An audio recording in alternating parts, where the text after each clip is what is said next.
Muy buenos días, espero que estén muy bien. Mi compañero Luis Ángel y mi persona Manuel Alejandro le vamos a como tal exponer sobre neurooftalmología. Este es el estudio pues del sistema sensorovisual que va desde la retina hasta la corteza visual y como tal hace parte pues del sistema motor ocular, ¿cierto? La anatomía del nervio óptico y las vías visuales van a consistir pues como tal que va a ser el nervio óptico está formado por las acciones de las células ganglionares de la retina y estas como tal penetran al disco óptico. Las fibras entran por los polos superior e inferior y siguen a decusarse hasta el ganglio geniculado lateral. Las que penetran por los lados nasal y temporal se van a decusar a nivel del quiasma óptico. El quiasma óptico está ubicado sobre la silla turca. Después del quiasma óptico, como tal, las fibras se decusan y las que no lo hacen van a formar las cintillas ópticas. Terminan en el ganglio geniculado lateral y allí se originan las terceras neuronas de la vía óptica para formar las radiaciones ópticas que terminan en la corteza visual. Las técnicas de exploración vamos a tener pues en cuenta cinco principalmente, que van a ser la agudeza visual, la visión cromática, el examen pupilar, los nervios oculomotores y el fondo de ojo. En la agudeza visual se debe evaluar pues como tal tanto la visión para ver de cerca como para ver de lejos. Para ver de lejos se utiliza la carta de Snell y para ver de cerca debemos utilizar la carta de Rosenbaum, aunque hay muchos tipos de cartillas pues para evaluar la agudeza visual. Como tal se debe descartar los defectos pues de refracción. La visión cromática, vamos a ver pues que en las lesiones del nervio óptico la pérdida de la visión de colores es muy sensible y es muy importante pues. Se puede utilizar como tal las láminas de Ishira o un objeto de color rojo, ya que cuando hay un defecto congénito o cualquier tipo de defecto, el color rojo se va a ver muy afectado y se va a ver pues como decolorado, ¿cierto? El paciente pues como tal puede identificar algunas láminas o ninguna pues como tal en el en el ojo afectado. En el examen de pupilas se incluye el tamaño, la forma, la reactividad a la luz y la respuesta consensual. Es muy importante pues que con la lamparita que le hagamos el reflejo pupilar al paciente, entremos de afuera hacia adentro para observar cómo es la contracción de la pupila. Pues como tal la forma de la luz puede ayudarnos a la exploración del nervio óptico, ya que como tal el paciente percibe menor brillo de la luz en el ojo que está lesionado. Los nervios oculomotores, como tal, los campos visuales se deben examinar o explorar y es muy importante como tal para localizar pues el sitio de la lesión de las vías visuales, como es el nervio óptico, el quiasma, las cintillas, radiaciones o la corteza. Este estudio se inicia pues con la campimetría por confrontación, buscando algún defecto en los cuatro cuadrantes visuales de cada ojo. Los primeros 30 grados de la visión pueden estudiarse con la pantalla tangente o la visión periférica con la campimetría de Goldman o la computarizada. Estos estudios se deben ordenar para confirmar como tal el sitio de la lesión ya sospechada con la campimetría por confrontación. Estas dos imágenes se las traje para que observen pues cuál es la campimetría de Goodman, que va a ser la que está acá a mi derecha, y la campimetría computarizada, que es la que está acá a mi izquierda. Eh, yo creo que la mayoría de nosotros hemos ido donde un oftalmólogo o a una clínica oftalmológica donde vamos a encontrar estos aparatos que son los que nos van a como tal confirmar el sitio de una lesión que sospechemos por la campimetría de confrontación. El fondo de ojo como tal lo vamos a observar mediante el oftalmoscopio directo. Este como tal puede examinarse la configuración del disco, observando pues las principales capas de las fibras de la retina formados pues por las acciones de las células ganglionares. la distribución y la configuración de los vasos, además del aspecto de la mácula. El color del disco es un color amarillo rojizo. Los vasos salen desde como tal el centro del disco en forma recta y se dividen por fuera de este. Se observen pues como tal observar las excavaciones fisiológicas. El pulso venoso se puede observar como tal en la salida de la excavación fisiológica, más o menos en un 80% de los casos. Los contornos del disco, como tal, estos no se deben ver nítidos debido a que pues, las fibras de las células ganglionares, al hacer su entrada al disco, lo tornan algo borrosa, ¿cierto?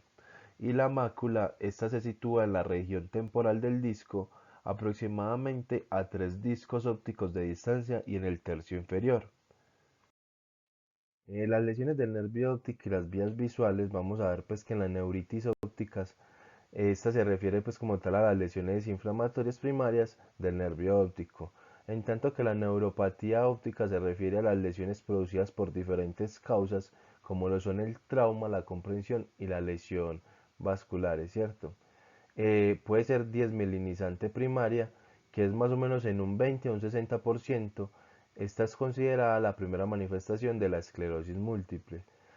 Se han reportado como tal neuritis óptica después de parotiditis, sarampión, infecciones por varicela o encefalitis, ¿cierto? Secundaria también a desmielinización de procesos infecciosos contiguos al nervio óptico, como es la órbita, las meninges, senos paranasales y etmoidales. También hay unas que son debidas pues, a las vasculitis, como la producida por el Lesch y por el herpes zóster. Vamos a encontrar pues que según la porción del nervio óptico comprometido, se presenta la neuritis óptica intraocular o papilitis, en la cual está afectada la porción intraocular del nervio. Si está lesionada la porción intracanicular o intracraneal, se denomina neuritis óptica retroocular. Vamos a encontrar pues que en la neuritis óptica vamos a ver pues trastornos vasculares en los cuales podemos observar arteritis temporal, neuropatía óptica isquémica. También observamos las compresivas, que van a ser el tumor del nervio óptico de la órbita y enfermedad de Graves. Por otro lado están las infiltrativas, que van a ser las enfermedades granulomatosas, como son criptococosis. También vamos a ver linfomas y leucemias. Eh, la traumática se van a ver pues debido a traumas del nervio óptico de la órbita perdón, y las tóxicas, que van a ser por alcohol metílico o isoniazida. Como tal el quiasma óptico, este como tal se puede pues lesionar de abajo hacia arriba, como sucede pues en los casos de tumores hipoficiarios de gran tamaño que salen de la silla turca produciendo una hemianopsia bitemporal. Antes de que salgan de la silla, los tumores pueden comprometer primero como tal el nervio óptico y producir un escotome central y un defecto superior temporal en el otro ojo. Cuando la parte anterior del tercer ventrículo está aumentada de tamaño, como sucede en las grandes hidrocefalias, el quiasma lo que va a hacer es que se va a comprimir de arriba hacia abajo. Los tumores también, como el meningioma, craneofaringioma, aneurismas gigantes o el del polígono de Wills, lo que pueden hacer es afectar pues las porciones laterales del quiasma, y el trauma de cráneo también es pues, una lesión que puede afectar pues como tal el quiasma óptico. En las cintillas ópticas vamos a ver pues que la lesión de esta produce una hemianopsia homónima contralateral, ya sea congruente o simétrica. Esta pues si está cerca del quiasma, o incongruente, que sería asimétrica si está más cerca del ganglio geniculado lateral. Como tal, las cintillas ópticas pueden comprometerse por aneurismas de la arteria comunicante posterior o tumores de la base del cráneo. En el caso, pues también de heridas por proyectil de arma de fuego se pueden ver lesionadas. Las lesiones de los lóbulos temporales y parietales, como los tumores y los infartos, pueden comprometer las radiaciones ópticas, ¿cierto? Si la lesión está cerca del ganglio geniculado lateral, como sucede en las lesiones anteriores del lóbulo temporal, se produce una cuadrianopsia homónima superior contralateral. En cambio, si el daño es en el lóbulo parietal, la cuadrianopsia homónima va a ser inferior contralateral. En la corteza visual vamos a encontrar pues varias lesiones. Cuando la lesión es del labio superior de la cisura calcarina, vamos a encontrar pues como tal una cuadrantanopsia inferior contralateral. En la lesión del labio inferior de la cisura calcarina, vamos a encontrar una cuadrantanopsia superior contralateral. Si es una lesión en el polo posterior de la cisura calcarina, vamos a encontrar un escotoma hemianóptico. En el caso pues de la oclusión de ambas arterias calcarinas, vamos a encontrar una pérdida completa de todo el campo visual periférico, pero vamos a tener una visión central conservada. El término como tal papilema está indicado pues o indica una elevación del disco óptico secundario pues al aumento de la presión intracraneana, ¿cierto? De manera característica casi siempre es bilateral y su diagnóstico como tal puede hacerse con el oftalmoscopio directo en la mayoría de los casos. El término edema del disco óptico se utiliza más que todo para designar toda elevación del disco óptico que se produce por otras causas distintas al aumento de la presión intracraneana. En el edema del disco óptico vamos a encontrar pues que como lo dije anteriormente, toda elevación pues del disco óptico se produce pues por otras causas distintas al aumento de la presión intracraneana. Esas causas pueden ser congénitas como son los druses congénitos y las displasias fibróticas. Pueden ser también afecciones oculares como la uveitis, la hipotonía ocular, las oclusiones de los vasos retiniales y las metabólicas que pueden ser distiroideas, diabetes juvenil. Por otro lado, pueden ser también infiltrativas como son linfomas, presencia de células reticuloendoteliales y pueden ser inflamatorias como son la papilitis, neuroretinitis, papiloflebitis. Otras también pueden ser pues como tal las enfermedades sistémicas como son hipertensión arterial, la anemia y la hipoxemia. Los tumores también hacen un papel fundamental como son los gliomas, metástasis y meningiomas.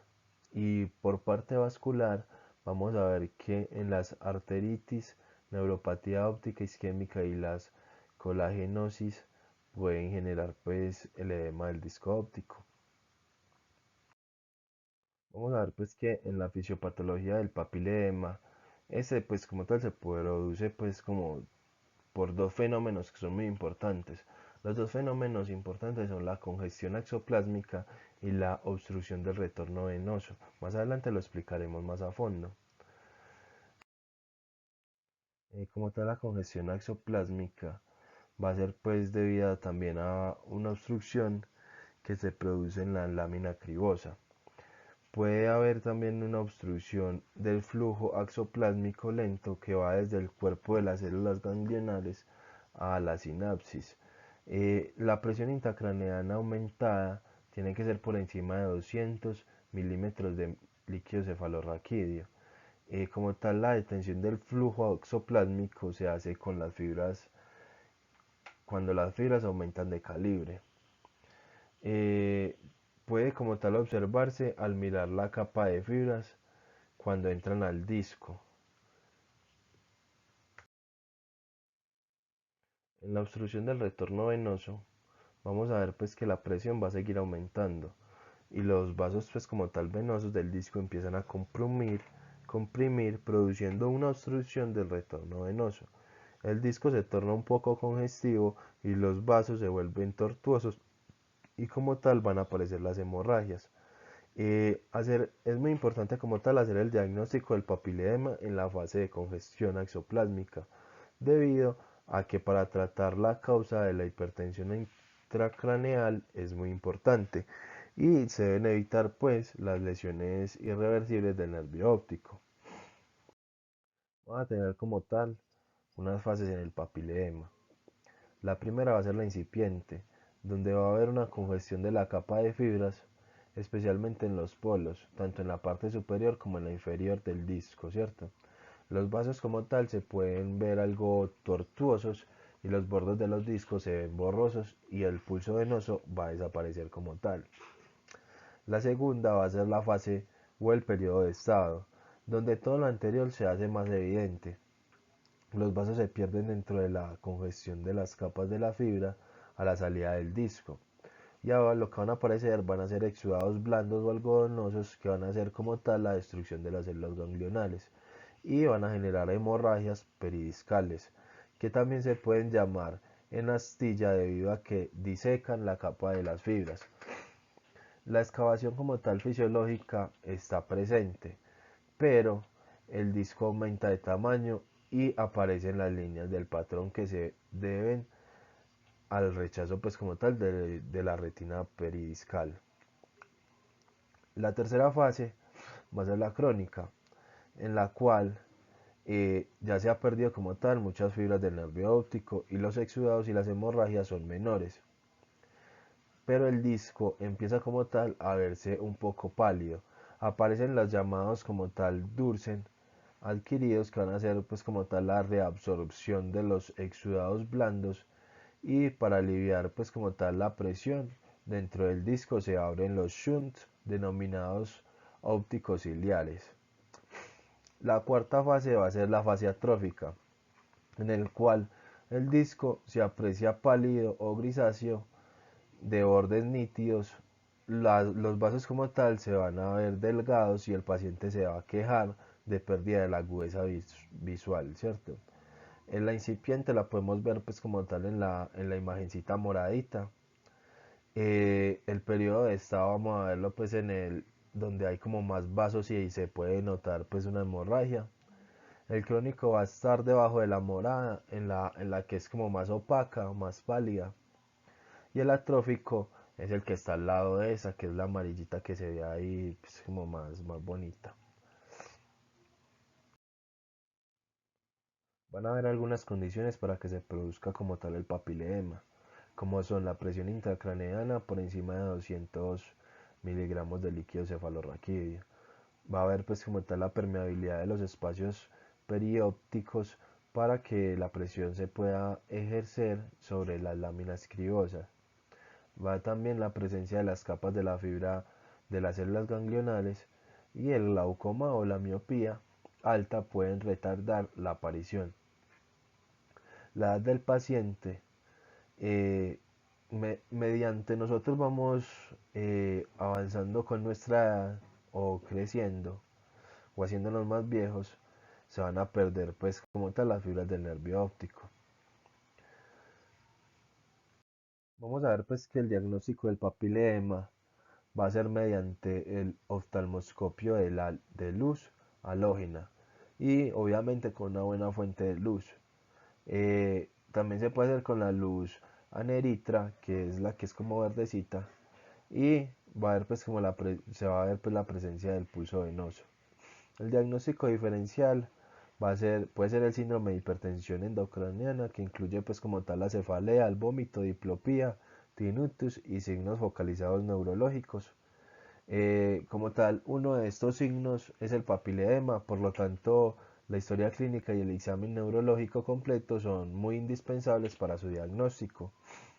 Aunque la agudeza visual se pierda tardíamente en el papilema, en la fase crónica y en la atrófica, puede estar comprometida en fases tempranas debido al compromiso de las múculo-papular. Los drúnceles del nervio óptico pueden confundir al clínico.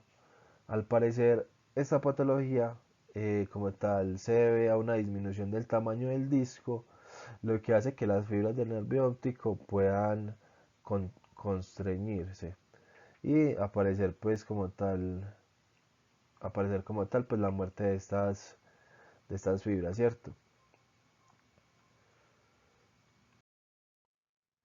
En la pupila vamos a encontrar pues como tal el esfínter constructor de la pupila que está inervado por las fibras parasimpáticas que se originan en el núcleo de Ewing-Westerpal y hacen como tal sinapsis en el ganglio ciliar. Se dice pues que solo el 3% de estas fibras terminan en el esfínter pupilar y el 97% lo hacen en el músculo ciliar para producir el reflejo de la acomodación. Vamos a ver pues que la inervación simpática del músculo dilatar de la pupila como tal proviene de las neuronas originadas en el hipotálamo posterior, que se denominan también primera neurona.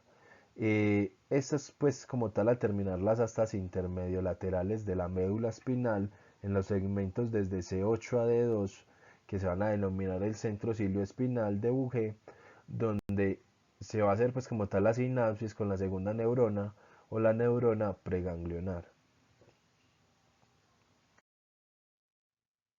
Vamos a tener pues en cuenta que el tamaño de la pupila va a estar dado entre un balance por el sistema simpático y el parasimpático, ¿cierto? Sus valores normales van a ser de 3 a 5 milímetros con la luz moderada. Lo que puede afectarlo va a ser pues como tal la edad en los neonatos y en los mayores de 50 años, que van a ser un poquito mióticas. En los vicios de refracción, más que todo en los miopes. El color del iris, más que todo en las personas que tienen el iris como más blanco. El ambiente, el ambiente y la luz como tal, el estrés que va a generar que la pupila se vuelva midriática en neonatos y después de los 50 como le dije anteriormente. Los miopes como tal van a presentar pues un mayor tamaño de la pupila que los hipermétropes. Los de iris claro mayor que los oscuros. Y el 20% de las personas presentan una ligera asimetría diferencial, más o menos se diferencia más o menos en 1 milímetro entre ambas pupilas, denominado como tal anisicoria fisiológica. En el examen de la pupila, como tal, se debe tener en cuenta pues mucho la luz, debido a que la luz va a ser muy importante para pues revisar bien las pupilas, ¿cierto? Este como tal se debe cuantificar con el reflejo pupilar. 4 sobre 4 siendo pues la contracción que es enérgica y 0,4 que va a ser la pupila que es arrefléxica, ¿cierto? Eh, Recordar pues que la penumbra y el ambiente luminoso puede ser pues como tal eh, un- una forma de que la pupila se vuelva midriática, ¿cierto? Vamos a ver pues que en el defecto pupilar aferente es cuando hay un buen estímulo luminoso que llega a la retina. Lo que van a hacer los conos es captar esa intensidad de la luz que viaja por las células ganglionales que forman el nervio óptico, ¿cierto?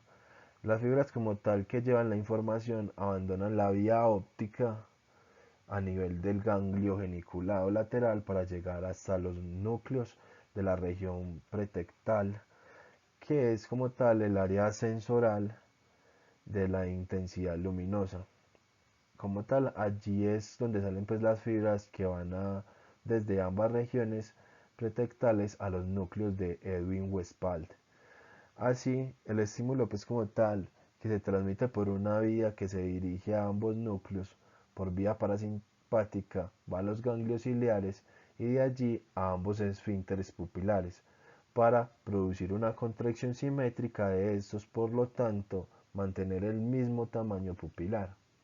Como tal, este fenómeno también dicen o se conoce como la pupila de Marcos-Gunn y es una prueba objetiva de lesión del nervio óptico. Vamos a ver pues que la pupila tónica de Addy se debe pues a una lesión del sistema parasimpático que se localiza en el ganglio ciliar. Es una pupila midriática unilateral en el 80% de los casos que no se contrae con el estímulo luminoso, pero sí lentamente a la acomodación. Este se diferencia pues como tal de la midriasis paralítica por lesiones del tercer par craneal porque hay un compromiso de ningún, no hay compromiso de ningún músculo extraocular inervado por este, ¿cierto? Se observa pues como tal en mayor frecuencia en mujeres jóvenes y cuando se acompaña de hiporreflexia alquiliana constituye el síndrome de Holmes. Las fotos más antiguas para observar el tamaño de la pupila son muy importantes porque nos ayudan como a ver las diferencias y lo que ha cambiado, ¿cierto? Vamos a ver pues que en la pupila de Agrin Robinson Es una pupila miótica y a menudo irregular, no tiene pues respuesta fotomotora, pero como tal sí tiene respuesta a la acomodación. Esa puede ser uni o bilateral y se dilata con dificultad por defectos pues midriáticos y pueden observarse en la neurosífilis, ¿cierto? Como tal, el síndrome de Horner es una paresia oculosimpática caracterizada por miosis, topsis y anhidrosis. Vamos a tener en cuenta pues que la anhidrosis no se presenta cuando la tercera neurona de la vía simpática está comprometida, no está, pues está comprometida. Las lesiones de la primera neurona se acompañan de otros signos de compromiso del sistema nervioso en lesiones de la segunda neurona. Como tal, se deben descartar la patología del vértice pulmonar, que va a ser pues como tal el tumor de Panquas, y en lesiones de la tercera neurona, aquellas localizadas a nivel del cuello y en la base del cráneo. La paredrina, que va a ser pues como tal hidroxianfetamina, lo que va a permitir es localizar la lesión. Esta se debe aplicar una gota en cada ojo y se debe esperar de 5 a 10 minutos. La pupila como tal normal lo que va a hacer es dilatarse, mientras que si está dañado la tercera neurona no se va pues como tal producir la liberación de norepinefrina y no va a haber una dilatación pupilar. Vamos a tener pues los nervios oculomotores, que va a ser pues el primer nervio oculomotor, va a ser el nervio oculomotor común, que va a ser el tercer par craneal, el cual me va a inervar pues como tal el recto medial, recto inferior, recto superior, oblicuo inferior, elevador del párpado superior en fibras simpáticas. El nervio troclear, que va a ser el cuarto par craneal, el cual va a inervar el músculo oblicuo superior, y el nervio abducen, que va a ser el sexto par craneal, que va a ser el músculo, que va a inervar pues como tal el músculo recto lateral. Eh, Referente al motor ocular común, este va a ser pues originado en el núcleo del piso del acueducto de Silvio, va a atravesar el núcleo rojo y el pedúnculo cerebral medio, y va a subir pues entre la arteria cerebral posterior y cerebelosa superior. Este va a transcurrir pues, al lado de la comunicante posterior en el polígono de Wills y luego va a atravesar la dura madre por la tienda del cerebelo, ¿cierto? Como tal, el seno cavernoso va a estar pues por la pared, luego se va a dividir en dos a medida que transcurre por la hendidura esfenoidal donde inerva pues los músculos. El nervio patético o el troclear va a ser pues el único que sale dorsal al tallo. Eh, o sea, es el que tiene mayor recorrido. Como tal, se origina en núcleos situados en la sustancia gris de la placa tectal y se cruza en el velo pues medular superior, viaja anterior, ¿cierto? Hasta atravesar pues como tal la dura madre y entra en la parte externa del seno cavernoso, caudal y la apófisis clinoides posterior. De ahí va a entrar pues como tal a la órbita por la hendidura esfenoidal.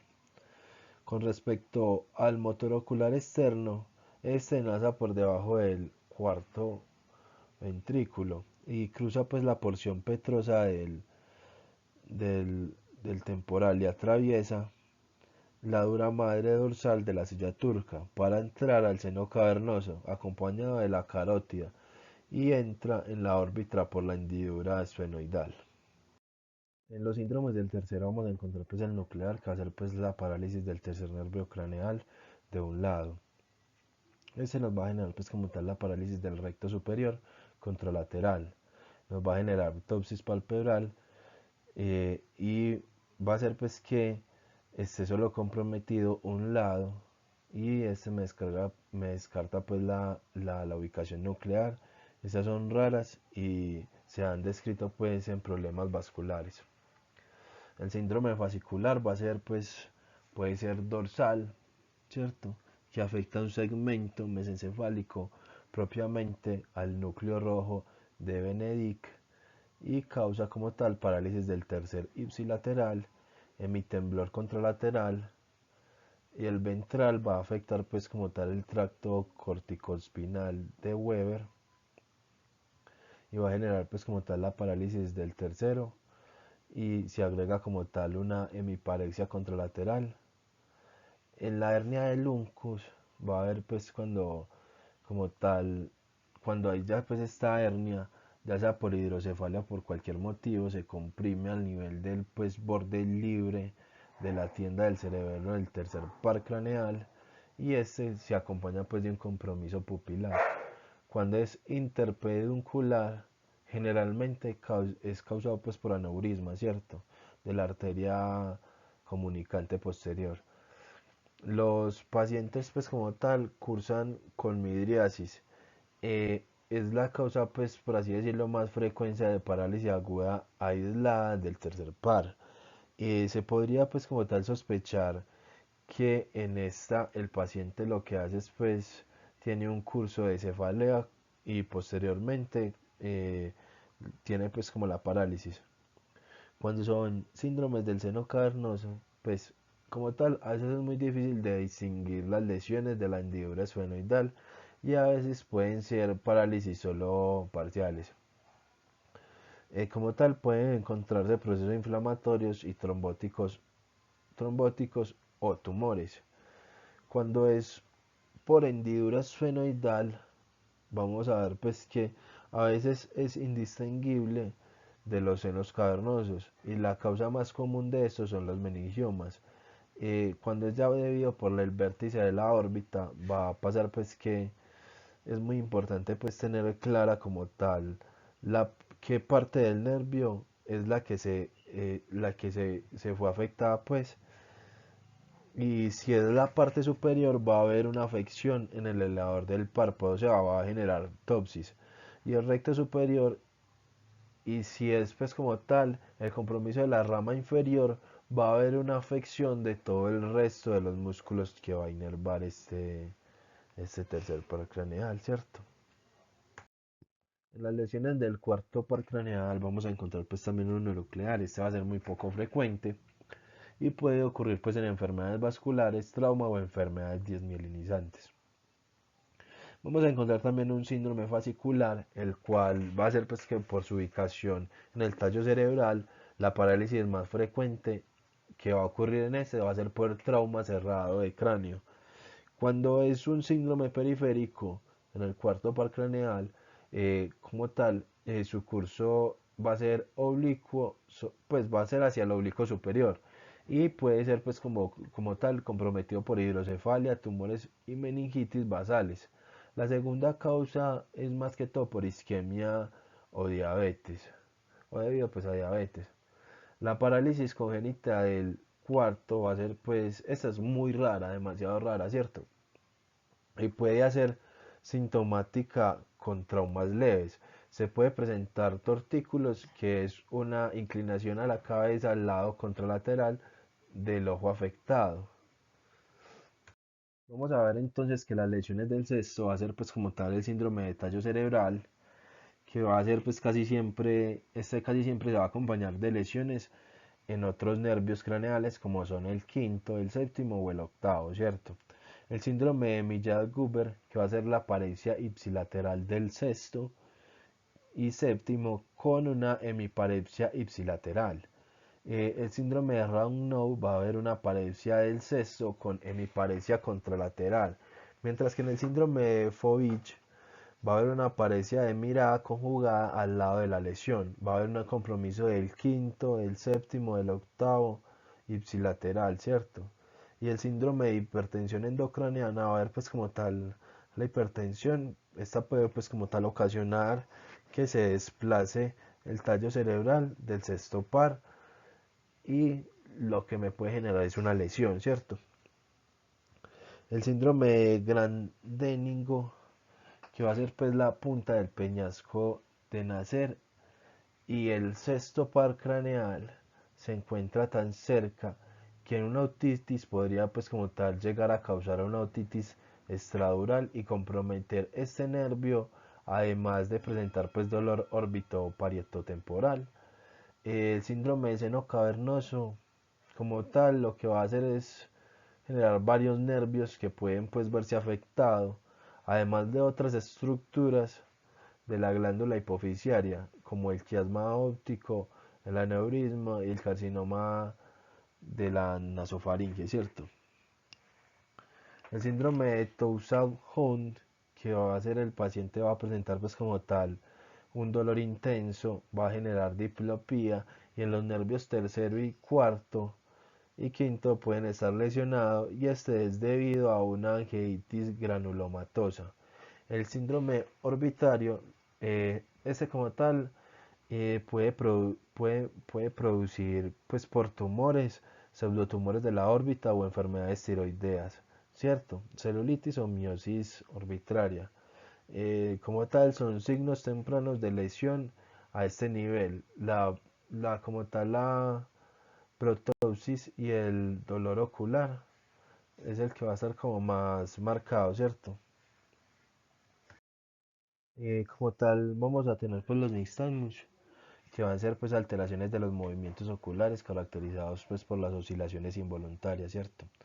Eh, Pueden ser iguales o, o según su velocidad también pueden variar, ¿cierto? Este puede ser causado por alteraciones vestibulares o de las áreas de conexión vestibular. Eh, en el nixtamo va a haber pues diferentes tipos. Está el nixtamo pedular, que va a ser pues las dos fases del movimiento del globo ocular son iguales. En el nixtamo de resorte va a ser pues va a presentar como tal una fase lenta o de seguimiento y luego una rápida de refijación. Como tal, este se designa por la dirección de la fase rápida hacia la izquierda o derecha.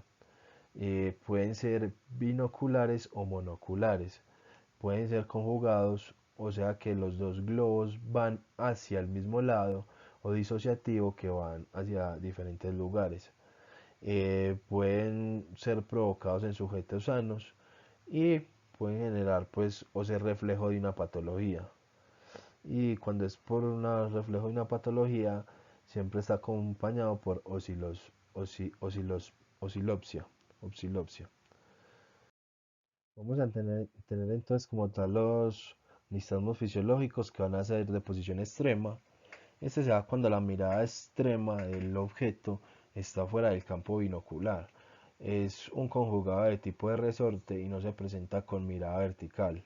Cuando es optocinético, por movimiento repetido de objetos en el campo visual, inicia con una fase lenta y cuando el objeto sale del campo visual inicia con una fase rápida. El vestibular es como tal por estimulación de los canales semicirculares, ya sea pues por rotación o por temperatura, ya sea con agua fría, tibia. El nixtammus como tal se presenta hacia el lado contralateral de la endolinfa. Vamos a tener pues que en el nistagmo aferente, este va a ser producido pues como tal con una pobre visión central. Entre más compromiso visual hay, es peor este nixtammo y es desencadenado por el llamado reflejo retinomotor. Se asocia a enfermedades oculares e inicia como tal en los primeros años de vida. Las reglas de antes de los 2 años generalmente se desarrolla el nixtammo y si es mayor de 6 años generalmente no se desarrolla, ¿cierto? El nistagmo motorocular congénito generalmente es un tipo de resorte, ¿cierto? Los pacientes buscan compensar con la posición que toma la cabeza. Entonces, si el nistagmo está en el ojo derecho, él va a voltear la cabeza hacia el lado derecho para reducir pues como tal las oscilaciones que tiene el nistagmo.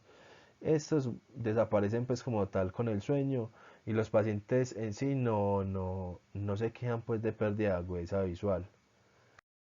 El nistagmo monocular aparece en los primeros meses de vida. Se divide en dos como tal, espasmo nutans, que es un tipo pedular que puede ser horizontal o vertical y este da de 18 a 3 años, ¿cierto? De 18 meses a 3 años. Este es de baja amplitud, pero de muy alta frecuencia. Otro es el adquirido, que va a ser entonces una lesión en el lemnisco medio y va a ser un nistagmo en el ojo que abduce y tiene dificultad en el que aduce. Nistagmo horizontal o adquirido. Este se divide en cuatro, ¿cierto? El primero es de mirada no extrema, que es cuando se le pide al paciente que mire un objeto que no está a una apertura ocular mayor de 20 o 30 grados. Este se evidencia un nistagmo de tipo resorte, que es el más común y se puede presentar por drogas anticonvulsivantes, el tallo cerebral y lesiones cerebelosas. El otro es alternante periódico, que es un nistagmo en posición normal que dura entre 60 a 90 segundos, más o menos, sí, más o menos eso. Luego disminuye para reaparecer hacia el lado contrario. Este se da más que todo en sífilis, en albinismo. Las lesiones del sistema vestibular, entonces son lesiones de tipo laberíntico y se suelen presentar con nistagmo, vértigo, sordera, casi nunca vertical o rotatorio. Nistagmo rebote. En el adquirido, este es horizontal, se inicia pues hacia el lado de la mirada y luego cuando va a llevar los ojos a la posición central se presenta pues como tal de nuevo, pero hacia el lado opuesto. Tenemos el nistagmo vertical o adquirida. Este se divide en tres: de sacudida hacia arriba, que va a iniciar pues en posición central, y la sacudida se va a presentar desde central hacia arriba, muy brusca. Es más que todo se ve en pacientes con lesiones del cerebelo. De sacudida hacia abajo, inicialmente también tiene una posición en el centro y la sacudida va a ser hacia abajo bruscamente, y esta se presenta más que todo en pacientes con meningiomas y siringomegalia. Y el otro tipo es de Shisau, que es pedular conjugado rotatorio. Es, por ejemplo, un ojo que intraabduce y hace intorsión, mientras que el otro infla, abduce y extorsiona. Como tal, este es el nixtambo vertical o adquirido. Vamos a tener otros movimientos oculares, como son la mioquimia del oblicuo superior, que entonces va a ser una contracción involuntaria del oblicuo superior. Son monoculares y el paciente se puede quejar de diplopía. Eh, Puede tener una oscilopsia o diplopía. Como tal, vamos a ver entonces que también está el opsoclonus, que va a ser un movimiento ocular rápido, involuntario, multivectorial. Va a ser horizontal y rotativo. Este puede desaparecer con el sueño y se debe descartar pues en niños neuroblastoma y en adultos encefalopatía infecciosa. El flútero ocular es básicamente va a ser en la fijación de la mirada, que va a ser binocular y va a tener movimientos horizontales de corta duración. Vamos a tener pues otros movimientos oculares, como son el blow binocular, que va a ser un movimiento binocular pues intermitente, va a ser vertical hacia abajo y puede retornar lentamente. Y también tenemos las mioclonías oculares. Estas van a ser sacudidas rítmicas binoculares verticales, se van a siempre acompañar de un movimiento en otro músculo, sea el velo del paladar, facies o el diafragma.